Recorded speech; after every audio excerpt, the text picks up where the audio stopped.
오늘 우리가 성령 강림 주일로 지키고 있는데요, 6월절부터 50일이 되는 날에 지키는 절기라고 해서 본래 구약시대의 이름은 오순절이었습니다. 다섯 오자 열흘 순자 오순절. 근데 예수님께서 십자가에 못 박혀 고난을 당하신 그날이 6월절이었는데, 십자가에 죽으셨다가 3일 만에 다시 살아나신 부활하신 예수님께서 제자들에게 나타나셔서 확실한 많은 증거로 당신이 부활하셨고 살아계심을 40일 동안 저희들에게 보여주시다가 제자들이 지켜보는 가운데 구름에 휩싸여 하늘로 승천하시지 않습니까? 이 제자들이 하늘로 구름에 휩싸여 올라가시는 예수님을 바라보고 있는데, 하늘에서 흰옷 입은 두 사람이 나타납니다. 천사 둘이 나타납니다. 왜 천사가 둘이냐? 이 유대인들의 전통에 의하면 중요한 일에는 두 사람 이상의 증인이 있어야 합니다. 생사를 좌우하는 증언, 그 외 중요한 일들은 항상 두 사람 이상의 증언이 있어야 하는데, 그래서 하늘에서도 천사를 둘을 보내신 것입니다. 갈릴리 사람들아, 왜 이렇게 하늘을 쳐다보고만 있느냐? 너희 가운데서 이렇게 하늘로 들려 올라가심을 너희가 지켜본 이 그리스도께서는 너희가 본 그 모습 그대로 다시 오시리라. 예수 그리스도께서 영광 중에 구름을 타시고 다시 재림하신다는 약속을 두 명의 천사가 나타나 선포한 것입니다. 오늘 우리가 함께 읽었던 성경 구절은 예수님께서 이렇게 하늘로 승천하시기 직전에 제자들에게 마지막 당부하신 말씀인데요, 누가는 예수님께서 하늘로 승천하시기 전에 제자들에게 이 마지막 교훈을 남기시는 장면을 이렇게 묘사합니다. 예수께서 그들의 마음을 열어 성경을 깨닫게 하셨다. 예수께서 그들의 마음을 열어 성경을 깨닫게 하셨다. 성경은 일반 서적과 완전히 다른 차이점이 있는데요, 보통 책은 우리가 도서실이나 책방에서 이 책을 펼쳐서 읽으면, 열린 마음으로 집중해서 읽으면 그 책의 줄거리가 무엇인지, 책의 저자가 무엇을 말하려고 하는지 우리가 이해할 수 있는데, 성경은 하나님의 말씀을 글로 적어서 사람들에게 주신 것이기 때문에 하나님께서 그 말씀을 깨달을 수 있도록 마음을 열어주시지 않으면 그 내용을 정확하게 이해하고 깨달을 수 없다는 것입니다. 아무리 성경을 펼쳐서 읽어도 성령이, 하나님의 영이 우리의 마음을 열어주셔서 이것을 깨우쳐 주시지 않으면 성경은 닫혀져 있는 책이라는 뜻입니다. 그러니까 우리가 기도하는 것입니다. 하나님, 우리의 마음의 눈과 귀를 열어주셔서 하나님의 말씀을 깨닫게 하옵소서. 한번 따라합니다. 하나님, 우리의 마음의 눈을 열어주옵소서, 마음의 귀를 열어주옵소서. 그래서 우리가 하나님의 말씀을 대할 때 하나님의 음성을 들어야 할 줄로 믿습니다. 그래서 이 전통적인 예배 형식, 예전을 중요시 여기는 그런 교회에서는 예배 순서에 설교자가 설교를 하기 전에 성령의 조명하심을 구하는 기도, Prayer of Illumination, 성령께서 빛을 밝혀주시는 그런 기도를 합니다. 성경에도 다윗이 그런 기도를 적었습니다. 주여, 나의 눈을 밝히사 주의 말씀에서 진귀한 보배들을 보게 하옵소서. 나의 입술의 모든 말과 나의 마음의 묵상이 주께 연락되기를 원하나이다. 구약시대의 이 성막에서는 금촛대가 성소 안을 밝혔습니다. 그 성소 안에는 밖에서 빛이 들어갈 수 없는 그런 거룩한 공간이었는데, 그 성소 안에는 떡상이 있고 또 이 지성소를 가리우는 휘장 앞에 금으로 싼 분향단, 기도를 상징합니다. 떡상의 그 12덩이의 떡은 생명의 떡이신 예수 그리스도를 상징합니다. 말씀이 육신이 되어 우리 가운데 오셨던 예수 그리스도. 그러니까 이 성소에 들어가서 오른편에 떡상이 있고, 성소 맞은편에 이 휘장 앞에 기도를 상징하는 금으로 만든 분향단, 그리고 왼편에 금촛대, 이 금초대의 빛이 이 성소를 밝혀서 떡상을 밝히고 분향단을 밝혀서 제사장이 새로 구운 떡을 하나님 앞에 바치기 위해 들어가거나 또 백성들의 기도를 상징하는 그 향을 피우기 위해 분향단 앞에 갈 때 이 금초대의 빛을 비추었습니다. 성령의 조명을 상징하는 것입니다. 성령이 조명해 주시지 않으면 이 떡상에 생명의 말씀이신 그리스도를 제대로 알 수가 없고 하나님 앞에 제대로 기도도 할 수 없다는 것입니다. 성령이여, 우리의 눈을 열어 주시옵소서. 우리의 마음을 열어 주시옵소서. 그렇게 제자들의 마음을 열어 성경을 깨닫게 하시면서 주님이 주신 마지막 교훈인데, 구약 성경의 가장 중요한 핵심은 하나님께서 메시아 구세주를 보내어 주신다는 약속이었다. 44절에 구약 성경에 나에 대해서 기록된 모든 내용이 이루어지리라 한 것이 바로 이 모든 것이었다. 거기에 구약 성경에라고 예수님 얘기하지 않고 모세의 율법과 선지자들과 시편에 기록된 내용들이, 이 모세의 율법과 선지자들과 시편이라는 이 세 가지 구분이 유대인들이 구약 성경을 나누는 이 세 구분입니다. 유대인들은 구약 성경을 타낙이라고 부르는데요, 토라, 나비임, 카투빔, 이거를 합해서 토라, 모세의 율법, 나비임, 선지자들, 그 다음에 카투빔, sacred writings, 거룩한 성문서들, 가장 중요한 시편. 그래서 모세의 율법과 선지자들과 시편은 구약 성경 전체를 얘기하는 것인데, 이 구약 성경 전체에 나에 대하여 기록된 이 모든 내용들이 성취되지 않았느냐? 십자가의 고난을 당하시고 죽으실 뿐 아니라 이제 부활하셨고, 이제 예수 그리스도의 이름으로 죄사함을 얻게 하는 회개의 복음이, 구원의 기쁜 소식이 예루살렘에서 시작하여 온 민족에게 땅끝까지 전파되어야 하리라. 이 일에 너희가 증인이라. 마태복음 마지막 구절에 기록된 지상대위임령과 사용된 단어는 다르지만 그 내용이 같아서 누가복음에 기록된 지상대위임령이라고 부릅니다. 마태복음 28장 제일 마지막 구절, 하늘과 땅의 모든 권세를 내게 주셨으니 그러므로 너희는 가서 세상 모든 민족으로 제자를 삼아 아버지와 아들과 성령의 이름으로 세례를 주고 내가 너희에게 분부한 모든 것을 가르쳐 지키게 하라. 볼지어다 세상 끝날까지 내가 너희와 항상 함께 있으리라. 예수님이 하늘로 승천하시기 전에 마지막 주신, 그래서 지상 최대 명령이라고, 지상 최대 명령, 지상 대위임령, Great Commission이라고 부르는데, 누가도 그걸 얘기한 것입니다. 예수 그리스도의 죽으심과 부활, 그의 이름으로 죄사함을 얻게 하는 이 회개의 복음, 구원의 기쁜 소식이 땅끝까지 전파되는데 너희가 이것을 감당할 증인이라. 그런데 마태는 기록하지 않았으나 나중에 누가복음을 기록하고, 누가복음이 전편이면 후편이 사도행전입니다. 의사 누가가 누가복음을 기록하고 그 다음에 사도행전을 기록하는데, 이 사도행전과 연결되는 한 구절을, 이 지상대위임령 누가복음의 결론 부분에 한 구절을 더 적어 넣었는데 49절입니다. 볼지어다 내가 아버지께서 약속하신 것을 너희에게 보내리니 너희는 위로부터 능력으로 입혀질 때까지 이 성에 머물라. 아버지께서 약속하신 것이 무엇입니까? 오늘 예배로 부름이었던 사도행전 2장 17절은 그 오순절에 성령 세례를 받은 제자들이 수많은 사람들 앞에 하나님 행하신 위대한 일을 막 증거하는, 사람들이 놀라니까 베드로가 그 가운데 대표자로 서서 오순절 설교를 하게 되는데, 구약의 요엘 선지자를 통해 주셨던 하나님의 약속을 인용하는 것입니다. 하나님께서 요엘 선지자를 통해 말씀하시지 않았느냐? 말세에 내가 내 영을 모든 육체에 부어주리니 너희 자녀들은 예언할 것이요 너희 젊은이들은 환상을 보고 너희 늙은이들은 꿈을 꾸리라. 하나님이 말씀하셨던 그 약속, 이 말세에 모든 믿는 자들에게 성령을 부어주신다고 하신 약속이 이루어졌다.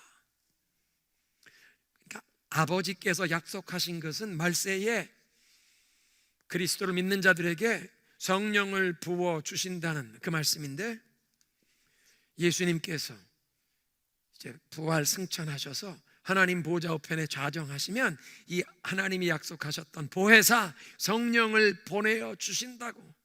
그래서 이 성령이 임할 때까지 이 성을 떠나지 말고 기다리라고 말씀하신 것입니다. 그 말씀을 들은 제자 120명이 예루살렘 성에 들어가 마가 요한의 다락방에 모여서 함께 열흘 동안 기도에 힘쓰다가 오순절 날에 저들에게 성령이 임하여 이 신약 시대 교회가 출발이 되었고, 오늘 우리는 이 오순절 성령 강림 주일로 지키고 있습니다. 그런데 예수님께서 제자들에게 아버지께서 약속하신 성령을 보내어 주실 것을 약속하시면서 너희는 위로부터 임하는 능력을 기다리라 말씀하십니다. 약속을 붙잡고 기다리라. 하나님이 약속을 이루어 주실 것을 구하며 사모하는 마음으로 기다리면 때가 참에 하나님께서 그 오순절에 성령을 보내어 주시는데 위로부터 능력이 너희에게 임할 것이라. 무슨 능력입니까? 예수님께서 십자가에 고난당하실 뿐 아니라 부활 승리하셨고, 이제 그래서 예수 그리스도의 이름으로 죄사함을 얻게 하는 이 회개의 복음, 구원의 기쁜 소식이 땅끝까지 전파될 것인데 너희가 이것을 감당할 증인이라. 그리스도의 그 부활의 증인으로 너희들이 살아갈 것인데 부활의 증인으로 살아갈 능력이 임한다는 것입니다. 한번 따라하겠습니다. 부활의 증인으로 살아갈 능력. 부활의 증인으로 살아갈 능력이 성령이 임하시면 너희에게 임한다. 그래서 누가복음 후편이 되는 사도행전 1장 8절에 예수님 그렇게 말씀하십니다. 오직 성령이 너희에게 임하시면 너희가 권능을 받고 예루살렘과 온 유대와 사마리아와 땅끝까지 이르러 내 증인이 되리라. 부활의 증인이 되어 예수 그리스도의 그 부활 승리를 증거할 능력이 성령을 통해서 임한다. 예수님께서 십자가에서 고난당하여 죽으실 뿐 아니라 부활하시면서 죄와 사망 권세를 꺾으셨기에 이제 예수 그리스도 믿고 의지하는 우리들에게 성령을 부어주시고 우리의 삶에도 이 죄와 사망 권세가 우리를 더 이상 다스릴 수 없음을 우리가 선포하며 그것을 확신하며 경험하며 살게 하신다. 그것을 제자들의 삶이 오순절에 성령이 임한 다음에 어떻게 변화되었는지를 보면 알 수 있습니다. 두려움에 떨던 제자들이 성령이 임하니까 담대함으로 confidence, 담대함으로 일어나 부활의 증인으로 살아갔습니다. 주님께서 말씀하시는데 너희가 그리스도의 십자가의 죽으심과 부활 승리를 그리고 예수 그리스도의 이름으로 죄사함에 이 회개의 구원의 복음의 증인이 될 것이라고 말씀하신, 그게 사명입니다. calling. 우리가 여러 달 동안 하나님의 부르심에는 후회하심이 없네, 그 로마서에 있는 말씀입니다. 하나님의 부르심과 그의 은사에는 후회하심이 없다. 그걸 다시 무효화시키시고 되물리시는 법이 없다. God's calling and gift are irrevocable. 누구도 그걸 무효화하거나 되물릴 수 없다. 그러니까 하나님께서 우리를 예수 그리스도의 부활의 증인으로 부르셨다는 그 소명, 부르심, 누구도 무효화시킬 수 없습니다. 원수 마귀가 이것을 무효화시킬 수 없어서 우리의 calling, 우리의 사명을 무효화시킬 수 없으니까 이 사명을 감당할 담대함, confidence를 흔들려고 합니다. 네가 어떻게 예수 그리스도의 증인으로 살아가느냐? 너의 부족함을 보라. 너의 허물을, 너의 잘못을, 너의 부끄러운 과거를 보라.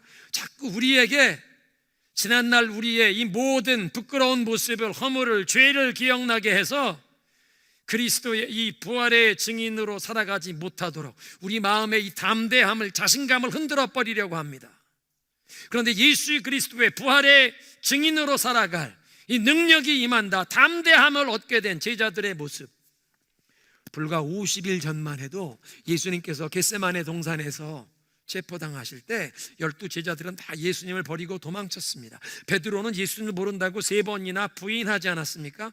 최후의 만찬 석상에서는 예수님께 내가 죽을지언정 절대로 예수님을 떠나지 않겠다고 굳게 다짐했습니다. 그것이 베드로의 진심이었을 것입니다. 베드로는 정말 죽을지언정 결코 예수님을 버리거나 배신하지 않을 것이라고 스스로 믿었습니다.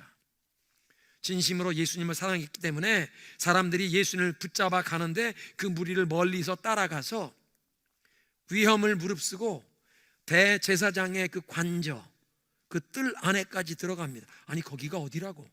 지금 사람들이 예수님을 죽이려고 잡아갔는데 베드로가 예수님을 사랑하지 않는다면 그 위험한 자리에 왜 들어갔겠습니까? 그렇게 마음의 진정은 예수님을 사랑하고 예수님과 죽음의 자리에까지 함께 가길 원했지만 막상 시험의 순간이 닥치니 한 여종이 얘기합니다. 당신도 저 갈릴리 사람 나사렛 예수와 함께, 나는 네가 무슨 말 하는지 알지 못하노라. 나는 예수님 모른다고 부인했습니다. 그 시험의 순간 자기에게 닥칠 위험이 두려워서 예수님을 모른다고 3번씩 부인하면서 그의 연약함이 그냥 드러났습니다. 마음의 진심은 예수님을 사랑하고 예수님과 함께 죽고 싶은데 실제 그 두려움이 닥치는 순간에 자기의 연약함이 그냥 드러나는 것입니다. 마음은 원하나 육신이 연약하여. 예수님을 안다고 예수님의 제자라고 고백하기보다는, 담대히 밝히기보다는 반대로 예수님을 모른다고 부인했습니다. 그런데 베드로만 예수님을 부인합니까? 우리도 사람들을 두려워하면서 사람들이 어떻게 생각할까, 사람들의 평판, 사람들의 시선을 두려워하며 그 외 여러 가지 우리들의 그 연약함 때문에, 그 육신의 연약함 때문에 죄와 타협하고 육신의 이 유혹에 넘어지면서 우리의 말과 행동으로 예수님을 모르는 사람처럼 행동하는 적이 많지 않습니까? 그런데 오순절에 성령 세례를 받은 순간부터 베드로는 담대한 예수 그리스도의 증인으로 변화됩니다. 더 이상 두려움에 휩싸여서 자기의 그 연약함에 갇혀서 예수님을 모른다고 부인하는 것이 아니라 담대하게 예수님을 증거하는 것입니다. 자기에게 부끄러운 수치스러운 실패, 예수님을 모른다고 부인했던 그 배신, 과거의 그 죄와 허물이 있음에도 불구하고 그걸 다 훌훌 떨쳐버리고 담대하게 예수님의 증인으로 그 역할을 감당합니다. 사내들인 공회에 잡혀가서 유대인들의 상원입니다. 70명의 백성의 장로들과 관원들, 지도자들이 더 이상 나사렛 예수에 대해서 백성에게 말하지 말라고 위협하는데 베드로가 그들에게 담대하게 답변을 합니다. 하나님 앞에서 당신들의 말을 듣는 것이 옳은가, 하나님의 말씀을 듣는 것이 옳은가 스스로 판단해 보시오. 나는 보고 들은 것을 간증하지 않을 수 없습니다. 나사렛 예수께서 십자가에서 죽으실 뿐 아니라 다시 부활하셔서 하나님의 아들이심을 증거하셨습니다. 그리스도께서 우리의 모든 죄를 담당하신 우리의 구원자, 구세주이십니다. 나는 보고 들은 것을 말하지 않을 수 없어. 백성의 지도자들이 깜짝 놀랄 정도였습니다. 본래 제대로 교육도 받지 못한 갈릴리 시골 출신의 평범한 사람으로 이 위압감을 느끼기에 충분한 이 사내들인 공회에 불러들여서 여기에서 압박하고 위협을 주면 순순히 순복할 줄 알았는데 조금도 위축됨이나 두려워함 없이 담대히 얘기하는 것입니다. 하나님의 말씀을 듣는 것이 옳은가, 당신들 말을 따르는 것이 옳은가 스스로 판단하시오. 오순절에 성령을 받은 후에 베드로의 삶에 나타난 놀라운 변화였습니다. calling, 하나님이, 예수님이 그에게 주신 그 사명을 감당할 수 있는 담대함, confidence. 나의 부끄러운 과거, 실패와 연약함이 있음에도 불구하고 사명을 감당할 담대함, confidence. 우리에게도 성령이 임하면 예수 그리스도의 부활의 증인으로 살아갈 능력이 임하는 줄로 믿습니다. 예수 그리스도께서 부활하시면서 죄와 사망의 권세를 깨뜨리셨기에, 그래서 그 부활 승리로 구원을 이루셨고, 그래서 이제 예수 그리스도를 믿고 의지하는 자는 죄 사함을 얻게 하시고 우리에게 성령을 부어주셔서 우리도 더 이상 죄와 사망 권세에 억눌려 이 절망 가운데, 고통 가운데 이 죄의 사슬에 얽매인 노예처럼 살아가는 것이 아니라 죄와 유혹을 물리치며 승리하며 살아가게 하시는 줄로 믿습니다. 예수 그리스도의 부활 승리의 증인, 또 부활의 증인이란 예수님께서 이 죄와 사망 권세를 깨뜨리셔서 우리도 죄와 사망 권세를 벗어난 것을 증거하는 것뿐 아니라 예수님이 부활하셨다, 부활하셨으면 살아계시다, 예수님의 그 살아계심을 증거하는 삶이 되게 하십니다. 예수님께서 지금도 살아계셔서 우리와 대화하시며 우리와 교통하시며 우리의 마음을 성전 삼아 그리스도의 영으로 우리의 마음 가운데 임하셔서 우리와 동행하시고, 그래서 주님께서 그 사랑으로 지혜로 우리에게 말씀하시고, 그래서 우리를 인도하시고 우리를 보호하시고 우리의 모든 필요를 공급하시는 선한 목자가 되심을 증거할 수 있는 줄로 믿습니다. 예수님 살아서 지금도 역사하신다. 우리의 기도에 들으시고 기도에 응답하시고 우리의 삶을 변화시키시는, 우리와 동행하시는, 나의 삶을 이끌어 가시는 살아계신 주. 여러분, 그런 찬송 있죠?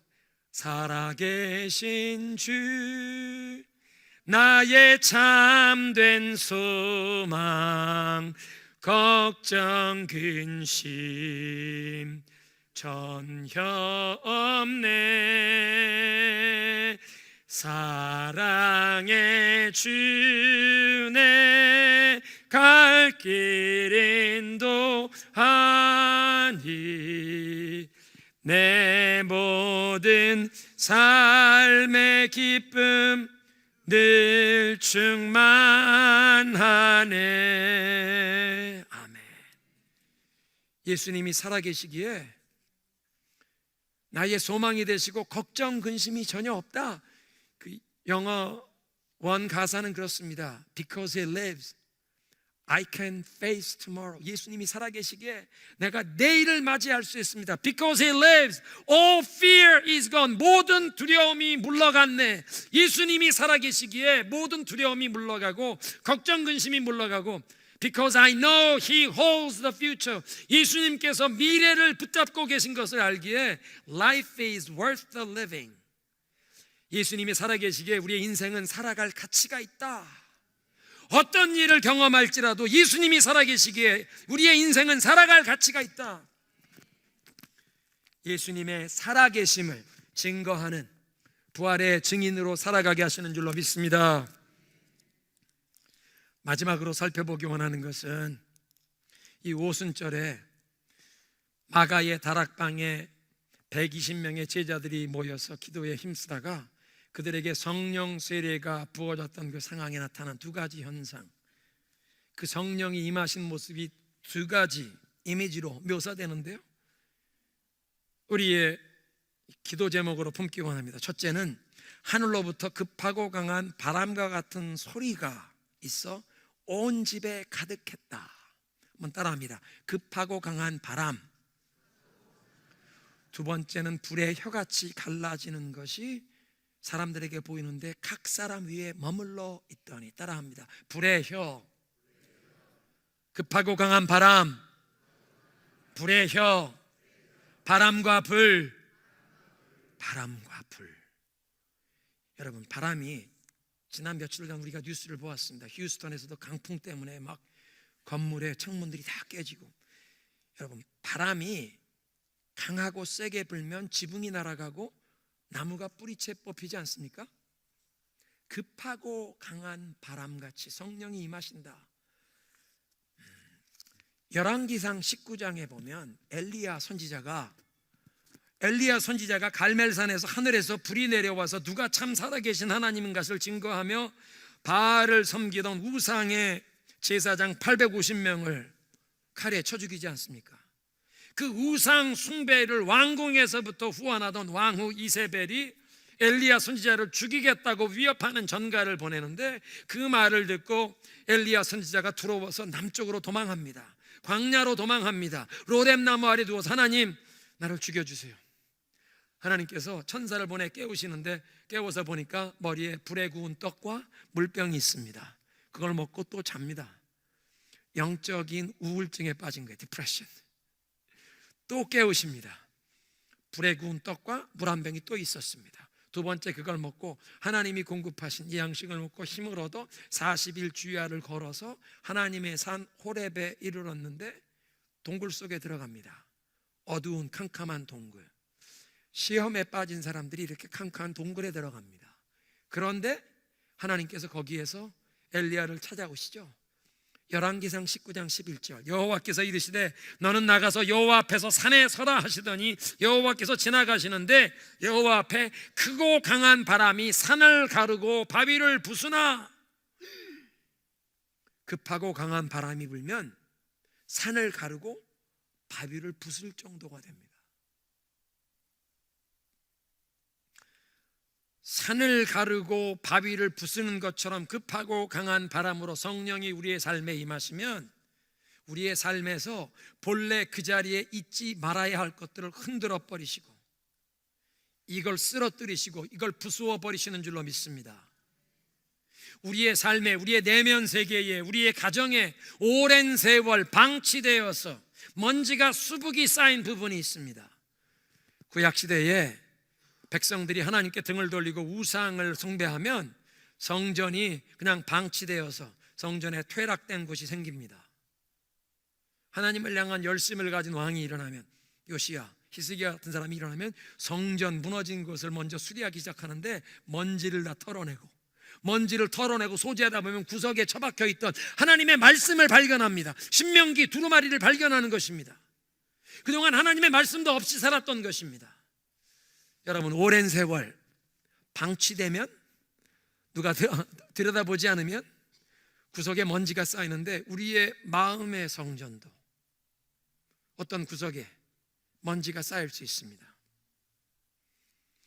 있으면 아니 될 우상들이 우리의 마음의 어떤 구석에 서 있습니다.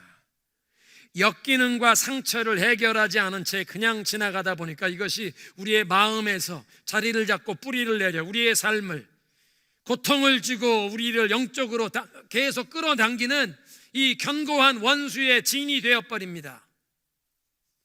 그런데 우리의 마음과 생각에서 우리의 사고방식, 우리의 인생 철학, 우리의 일상생활의 우선순위, 어떤 목표와 계획을 세우고 어떤 결정을 하고 어떤 것을 선택하는지, 우리의 삶과 우리 가정에 잘못된 것들이 있는데 성령의 역사가 급하고 강한 바람처럼 불어오면 이것들을 흔들어 버리시고 무너뜨리시고 깨뜨려 버리실 줄로 믿습니다. 먼지가 수북이 쌓인 우리의 성전에 이 모든 먼지를 다 풀어 날려버리실 줄로 믿습니다.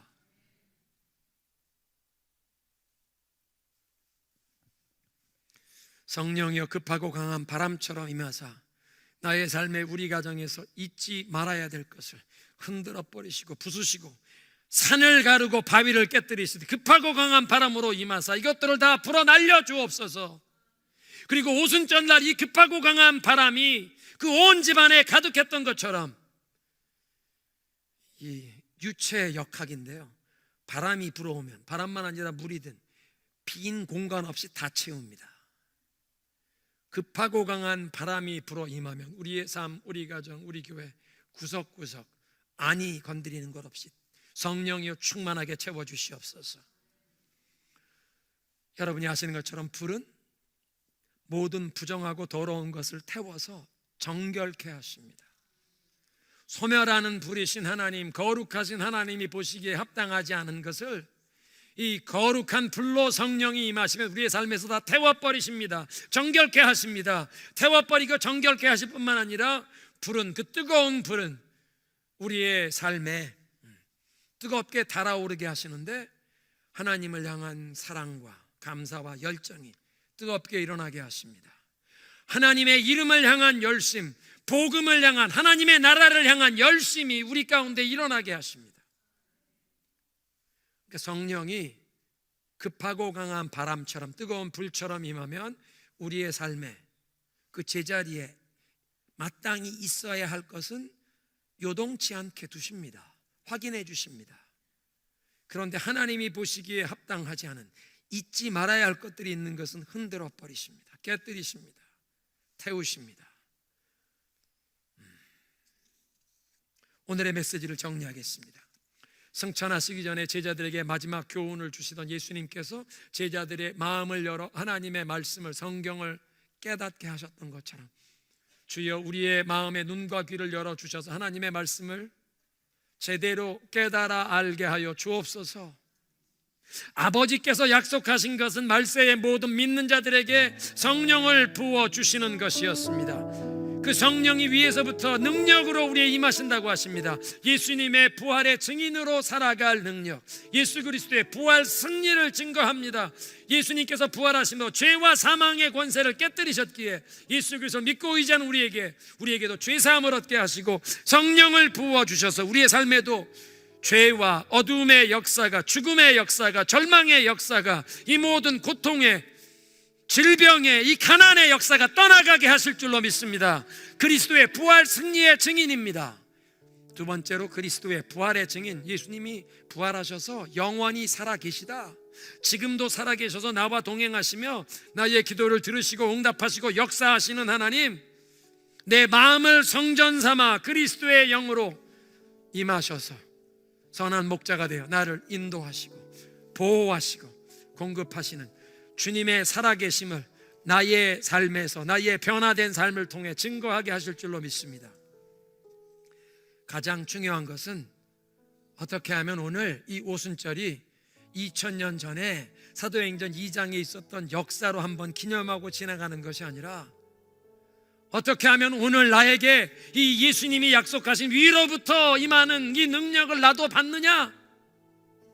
어떻게 하면 나의 삶에 이 성령의 새로운 바람이 급하고 강한 바람처럼, 어떻게 이 불처럼, 모든 부정한 것을 태우는 불처럼 어떻게 나의 삶에도 임하느냐? 영적인 심호흡을 하셔야 합니다. 따라합니다. 영적인 심호흡. 여러분, 호흡에는 내뿜는 숨이 있고 들이마시는 숨이 있는데요, 하나님 앞에 내뿜는 숨, 우리의 모든 죄와 허물을, 어리석음을 고백하는 것입니다. 하나님, 그동안 인생을 내 마음대로, 내 뜻과 내 고집대로 살려고 했던, 내가 인생의 주인 노릇하려고 했던 나의 이 교만함과 어리석음을 고백합니다. 하나님의 능력을 의지하고 하나님의 말씀에 순종하며 살아야 하는데 내 생각대로, 내 뜻대로, 내가 배운 대로, 내 경험, 내 힘을 의지하며 살아왔던 나의 어리석음을 고백합니다. 우리 자신을 내려놓는, 내뿜는 숨, 들이마시는 숨은 하나님의 은혜로 채워주시옵소서. 성령의 능력으로 채워주시옵소서. 예수님의 사랑과 은혜로, 진리로 채워주시옵소서. 오늘 이 성찬식에 임할 때 주님, 예수님, 나를 위해 몸을 찢으시고 피를 흘려주신 그 예수님의 사랑과 은혜로 나를 채워주시옵소서. 성령의 새로운 바람이 급하고 강한 바람처럼, 불처럼 오늘 나에게, 나의 삶에, 나의 영혼에, 우리 가정에, 우리 교회에 불어임하게 하여 주옵소서. 마가의 다락방 온 방 안에 가득했듯이 우리 온 교회 안에 이 성령의 급하고 강한 바람, 온 교회 안에, 우리 온 교회 모든 성도들의 삶에 충만하게 임하게 하옵소서.